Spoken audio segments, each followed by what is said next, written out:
നമസ്കാരം, ജാൻ മീഡിയയിലേക്ക് സ്വാഗതം.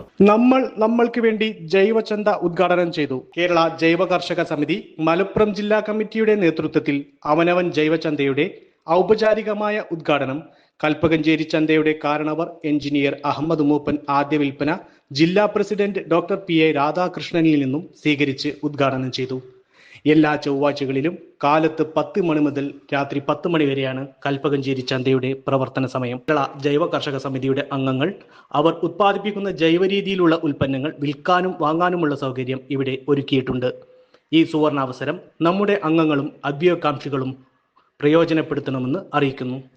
ഇന്ന് കൽപ്പകഞ്ചേരി ചന്തയിൽ നടന്ന ഉദ്ഘാടന ചടങ്ങിൽ ജില്ലാ പ്രസിഡന്റ് ഡോക്ടർ PA രാധാകൃഷ്ണൻ അധ്യക്ഷത വഹിച്ചു.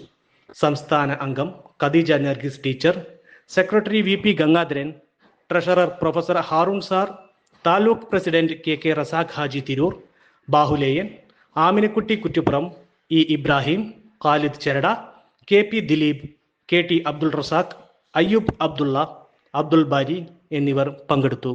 കൽപ്പകഞ്ചേരിയുടെ അധിപരായിട്ടുള്ള മൂപ്പൻ്റെ മണ്ണായപ്പുറത്ത് മൂപ്പന്മാരുടെ തലമുറയിൽപ്പെട്ടിട്ടുള്ള നമ്മൾ എഞ്ചിനീയർ അഹമ്മദ് മൂപ്പൻ സാറാണ് അവരാണ് നമുക്ക് ഈ സ്ഥലം അനുവദിച്ച് തന്നിട്ടുള്ളത്, ചന്തയിലുള്ള സ്ഥലങ്ങൾ. അപ്പോൾ അതുപോലെ തന്നെ നമ്മൾ കേരള ജൈവ കർഷക സമിതിയുടെ ജില്ലയുടെ അധിപനായിട്ടുള്ള പ്രസിഡന്റ് ഡോക്ടർ രാധാകൃഷ്ണൻ സാറുണ്ട്. അതുപോലെ തന്നെ എൻ്റെ സെക്രട്ടറി പ്രൊഫസർ ഹാറൂൺ സാറുണ്ട്. അതിൻ്റെയൊക്കെ ഉപരിയായിട്ട് നമ്മൾ സംസ്ഥാന സമിതിയുടെ അംഗമായിട്ടുള്ള ഡോക്ടർ ഖദീജ നർഗീസ് ഉണ്ട്. അതുപോലെ തന്നെ നമ്മൾ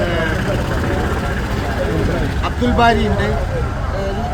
നമ്മൾ കേരള ജൈവ കർഷക സമിതിയുടെ ഒരുപാട് ആളുകൾ ഇവിടെ വന്നിട്ട് വരാനുണ്ട്. ഏതായാലും നമ്മളൊരു സ്റ്റാൾ അനുവദിച്ചു തന്ന എഞ്ചിനീയർ അഹമ്മദ് മൂപ്പനെ പ്രത്യേകം നമ്മുടെ കേരള ജൈവ കർഷക സമിതിയുടെ ഒരു അഭിനന്ദനം, ഒരു നന്ദി ഞങ്ങൾ അറിയിക്കുകയാണ്. ഇങ്ങനെ ഒന്ന് തരാനുണ്ടായ മനസ്സാണ് ഞാൻ നേരത്തെ പറഞ്ഞത്. പിന്നെ നമ്മളുടെ ഇന്ത്യയിലേക്ക് ഇത് സാധാരണ ഒരു കച്ചവട സ്ഥലം മാത്രമല്ല, അതിന് ജൈവ ഉൽപ്പന്നങ്ങൾക്ക് എന്തെങ്കിലും പ്രത്യേകത ഉണ്ട് എന്ന് അദ്ദേഹത്തിന് മനസ്സിലായിട്ടുണ്ട്. കാരണം എന്താ വെച്ചാൽ നേരത്തെ പറഞ്ഞല്ലോ, ജൈവ ഉൽപ്പന്നങ്ങൾക്ക് കാര്യമൊന്നുമില്ല. ഞങ്ങൾ വീട്ടിൽ ചെന്ന് അന്ന് ഞങ്ങൾക്ക് ക്ലാസ് തന്നു. ആ ക്ലാസ്സിൽ പറഞ്ഞു ജൈവ ഉൽപ്പന്നങ്ങൾക്ക് പ്രത്യേകിച്ച് കാര്യങ്ങളൊന്നും ഇല്ലാത്തൊരു കാലഘട്ടം ഇതിൻ്റെ ആളുകൾക്ക് പിന്നെ വില കുറഞ്ഞ സാധനങ്ങൾക്ക് ഇതിനെക്കുറിച്ചൊക്കെ നല്ല ധാരണ.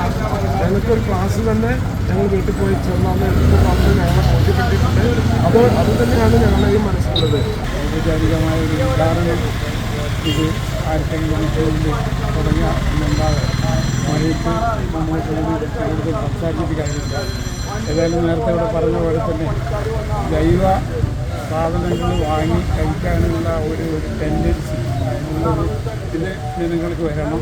നമ്മൾ ഈ തമിഴ്നാട്ടിലൊക്കെ ഉണ്ടാക്കുന്ന ഉൽപ്പന്നങ്ങൾ കേരളത്തിലേക്ക് വേണ്ടി പ്രത്യേകമായിട്ടാണ് അവരുണ്ടാക്കുന്നത്. വിഷം ചേർത്ത് എല്ലാ അഡൾട്രേഷനും എല്ലാ മാരകമായ കെമിക്കൽസ് ഉപയോഗിച്ച് ഉണ്ടാക്കുന്ന സാധനങ്ങളാണ് നമ്മൾ വാങ്ങുന്നത്. അതാണ് നമ്മളെ കച്ചവടക്കാർക്ക് ഇഷ്ടം. അതാണ് ജനങ്ങൾ വാങ്ങിക്കൊണ്ടുള്ളത്. സ്വന്തം വീട്ടിൽ ഒരു 10 സെൻറ്റ് ഉണ്ടെങ്കിൽ അവിടെ എന്തെങ്കിലും ഒരു കരുവേപ്പിൻ്റെ ഇല പോലും ഉണ്ടാക്കാൻ ആരും തയ്യാറില്ല.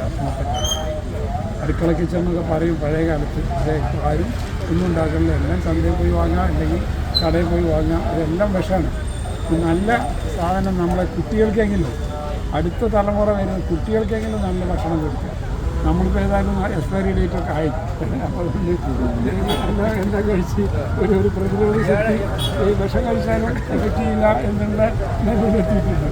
Abdul Salam, Jan media news, Tirur.